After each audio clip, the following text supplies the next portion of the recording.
Mr. Go! Dali, anong ginagawa ninyo? Ako, benta. Siomay dito. Ay! Teka muna! Lugar na namin ito, bakit sinasakop niyo? Wala nagbenta na kami lugaw dun sa kabila. So dito kami benta siomay. Ayun na nga ang dami-dami nyo nang binibenta. May lugawan na kayo doon. Tapos ngayon, pupunta kayo sa bakuran namin, mag-siomay naman kayo. Mali yun! Ano naman yan? Bakit ba sinasakop niyo pati yung lugar namin? Bakit ganon? Kasi nga, ang dami na namin benta dito. Oh. Lugaw, puno, hindi na kasya dito siomay. Eto, dito na kami bebenta. Dati naman pumapayag yung dati may-ari. Hay! Nako ha! Dati yon, iba na ngayon. Kaya pwede ba? Usog mo na doon. Usog mo doon sa lugar. Oo nga, alam nyo, ang dami nyo ng violations, ha? Ha?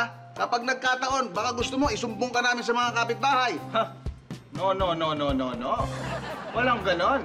Internal matters to, hindi dapat nakikialam ang iba. Oy, anong internal ka dyan? Di ba pinabarangay na namin kayo at pinagsabi na kayo ng barangay? Oo nga. Wala ako pakialam, mga barangay na yan. Ang akin, susundin ko ang gentleman's agreement namin na dati nakatira dito sa bahay na ito. Gentleman, ano naman yung gentleman's agreement nyo, ha? Sabihin mo. No, secret. Oh, yan tayo eh. Kailangan alam namin yan. Kailangan alam ng mga tao yan dito. Hindi pwede sikreto. Nay, tay, kano ko ba magtatayo dito ng kiddie pool? Oh, tayo na ako eh. Kita nyo na? Gusto ng anak ko na mag-kiddie pool kami rito, kaya iusog mo na to. Utang na loob at maglalagay na kami ng inflatable swimming pool. Oo.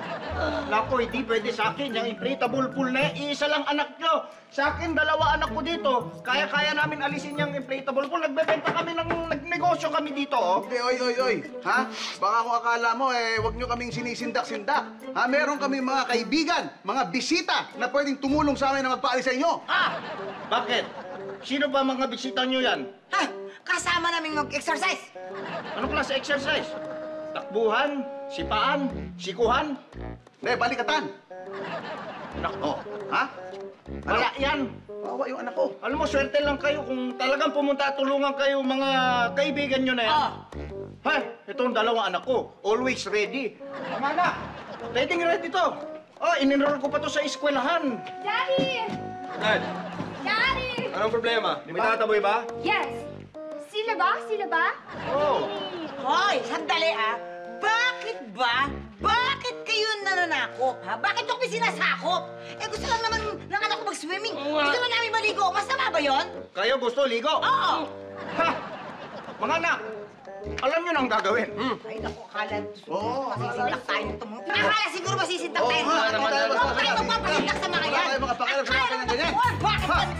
Ay!